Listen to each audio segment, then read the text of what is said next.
నమస్తే అన్న. నమస్తే బ్రదర్. ఎక్కడి నుంచి వస్తున్నారు? మాది పెదకూరపాడు నియోజకవర్గం, క్రోసూరు మండలం. ఓకే. ఎలా ఉందంటారు ఈ కూటమి ప్రభుత్వం వచ్చి 1 ఇయర్ అవుతుంది. గతంలో జగన్ గారు ఉన్నప్పుడు ఎలా ఉందంటారు? ఇప్పుడు ఎలా ఉంది?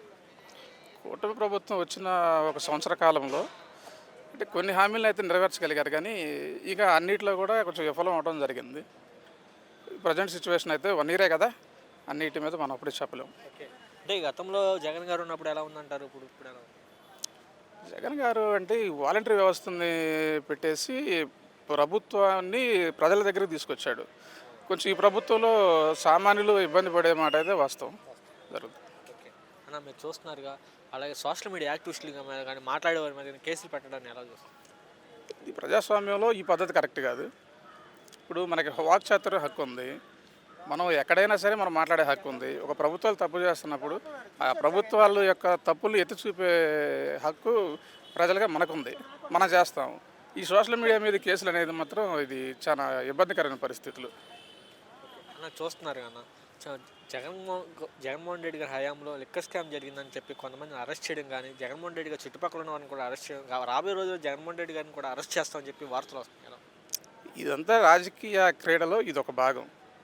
ఇప్పుడు ఈ మధ్య కుంభకోణం అనేది ఆ ప్రభుత్వం చేసిందో ఈ ప్రభుత్వం చేసేదని ఏ ప్రభుత్వం జరిగే కార్యక్రమాలు అవి, అదంతా రాజకీయంలో వాళ్ళకి ఆటలు ఆడుకుంటా ఉన్నారు, ఆ విధంగా పోతూ ఉన్నారు తప్ప ఈ అన్ని ప్రభుత్వాలు జరుగుతూ ఉంటాయి.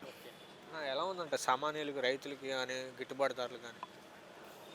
గిట్టుబాటు ధర అనేది ఇక్కడ ఈ గిట్టుబాటు ధరలో విఫలమయ్యారు, అవ్వలేదు. ఆ కార్యక్రమం లేదు కనుక ఇంకా ఏం జరగలేదు. ఎందుకు వస్తున్నారు?